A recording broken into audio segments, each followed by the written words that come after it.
Hi guys, this is Steve from Retro Asylum, and today I'm going to be taking a look at the brand new RG351V from Anbernic.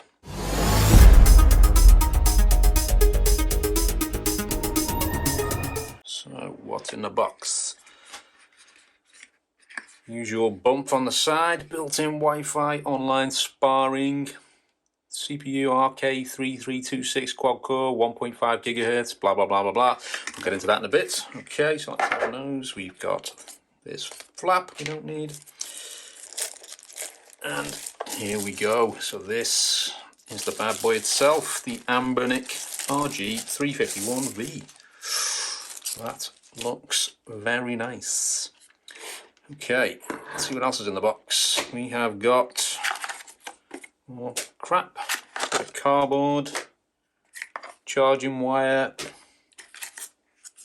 getting started with the RG351V game console document, little booklet, some wipes, okay,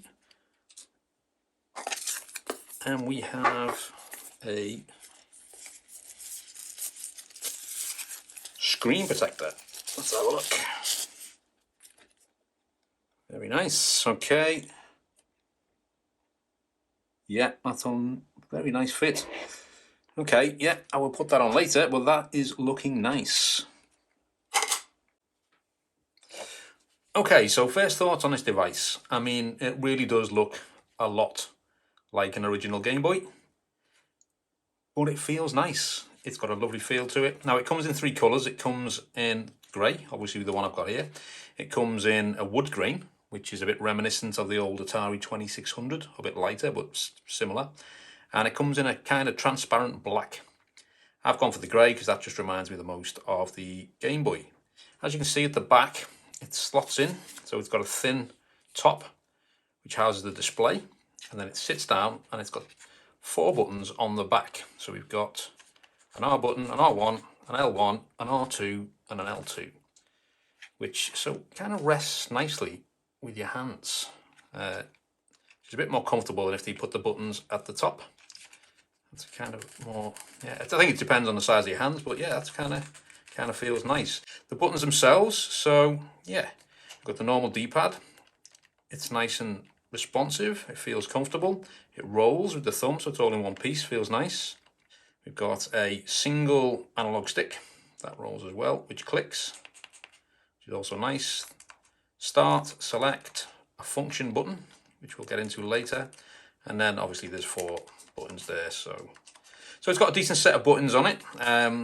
These feel nice and clicky as well, nice and comfortable. So I think this would be quite comfortable for reasonably long periods of play.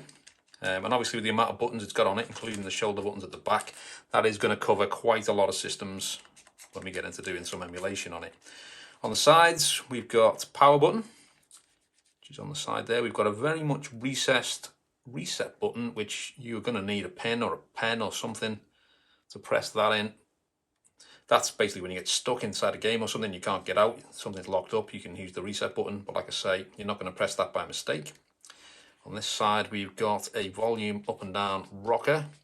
A little bit disappointed with that. Just the 351P and M, I've got a volume wheel, which would have been nice, especially given the Game Boy form, but nevertheless, still nice. And as you can see on this side, we've got 2 micro SD card slots. The last system, the 351P and M, only had the 1 card slot, which housed the OS and all your ROMs. This time we've got it separate. So we've got 1 slot for the OS and a 2nd slot for all your games, which is, well, it's up to you how you feel about that, to be honest. Can be handy to have all your ROMs bunched onto 1 card and not have to worry about that in the future, and be able to faff about changing the OS without having to rewrite all the ROMs. So yeah, I think that's a good idea, to be honest. And then on the bottom, we have got a headphone out, and we've got USB-C, 2 USB-C ports, OTG, and a second OTG with a DC in port for charging the device as well. The screen we've got, which we'll get into in a minute when we turn it on and have a look at it, but the screen is a 3.5 inch IPS screen, fully laminated with a 640 by 480 display. Now that's quite important because that really means When we go to play under the old systems, the stuff that I love personally, so we're talking about NES, SNES, Master System, Mega Drive, original Game Boy, Game Boy Color, Commodore 64, Atari 800, it's going to display perfectly. Because of the aspect ratio, it's got a 4:3 aspect ratio. They're just going to display edge to edge, and it's going to look fantastic, which I will show you when we get into it. Specs wise, it's got a CPU is the RK3326 quad core at 1.5 gigahertz. This basically means it's going to be fast enough to take it all the way up to PlayStation 1, Dreamcast, N64, with a disclaimer for them. So the PlayStation 1, that's probably going to be working, most games working okay. The Dreamcast, you're probably going to get a bit of stutter on some games. N64 is the same, depending on the game. PSP, it will play PSP, but once again, it depends on the game itself, how complicated the game is, how powerful performance needed to actually play with those games. So you are going to get some stutter on those high-end systems. But if, like me, you're really looking at 16-bit and below, it's just going to play absolutely everything. So let's boot it up and take a look. Okay guys, so here we go with the device booted up, and I don't know if you can see in the video, but that screen is absolutely beautiful. I'm viewing it from a side angle here, and it's absolutely fantastic. Yeah, okay, so out of the box, this comes with, the 351V comes with a stock version of Emulec. Emulec is basically a front end for Emulation Station and RetroArch. It's very similar to the RetroPie front ends. RetroArch basically runs in the background, and Emulec allows you to make custom settings that will affect all the built-in emulators. And you can also use the menus to change settings on a per system basis, so you can tweak different emulators to suit your needs. You'll see in my emulation test in a little bit, I've tweaked the Game Boy settings to mimic the Game Boy's original colour palette. So I prefer this front end to the likes of the Open Dingus front end that you'd get on an RG350 or a 350M. I think it just gives a better all-round experience. I felt like the Open Dingus experience is it looks a little bit like a cheap phone kind of front end. No offense, it's a great console, but I just don't like all the different icons and the different emulators having to be launched separately. This sort of puts them all into one, and you get this really nice wrapper for everything.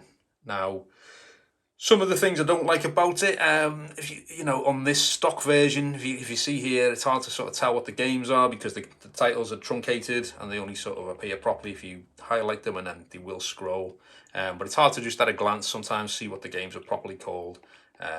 But it's not bad, it's really not bad. And like you can see there, if you've scraped images and videos, you will get them in the front end as well, which is really nice, so you get a little screenshot of the games. So yeah, I think overall, out of the box, this is a nice front end to start off with. There's plenty of settings to get into. There's things you can change. You can tweak the resolutions. You can put filters on the display to make it look differently. You can smooth out the graphics. There's loads of little bits and bobs you can do. And like I said, it's got a Wi-Fi chip built in, so you can actually scrape artwork and screenshots and manuals and fan art and all sorts of bits and bobs.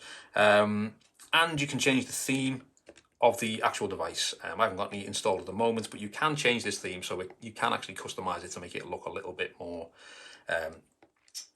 to your needs, more to your tastes. So let's have a quick look at some of the games.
Okay, so final thoughts on this, guys. I think there's a number of factors to take into consideration when deciding whether this device is for you. Firstly, it really comes down to how you feel about vertical orientation handhelds. If you're a fan of the Game Boy like me, there's a huge amount of nostalgia to be had when playing certain emulators on it. When you're playing the Game Boy or the Game Boy Color, it just feels right. It's like a Game Boy with the nicest screen ever. And that screen really is what makes this device a standout for me. Not only does it have great viewing angles and a really nice resolution, but it's got that 4:3 aspect ratio that I mentioned earlier, and that means it's great for playing nearly all of the 8 and 16-bit consoles full screen with not a black border in sight. But that being said, there'll be people out there who prefer horizontal layout handhelds. People who grew up playing the Game Gear and the Lynx might not prefer this as much as maybe an RG350 or a 351P or one of the Odroid Go handhelds. It's really down to personal preference. So the question is, should you buy one? If you own one of the other devices, it's not really a big upgrade. If you want to play the old 8 and 16-bit systems and you don't mind black bars on the screen, then it's probably not worth upgrading. If you want to play later systems and you love the Game Boy Advance, I'd say stick with a 351P or M. However, if you don't own any of these devices and you like the Game Boy, for me, it's a no-brainer. It's a great introduction to handheld gaming. Out of all the new Chinese handhelds to come out in the last year or so, it's the most nostalgic experience to hold in your hands. Price-wise, it'll set you back about £95 plus delivery if you get it from somewhere like Drake's. So if you don't mind throwing down just short of £100 and you want a lovely nostalgic handheld that can comfortably play everything up to the PlayStation 1, then I'd say give it a go.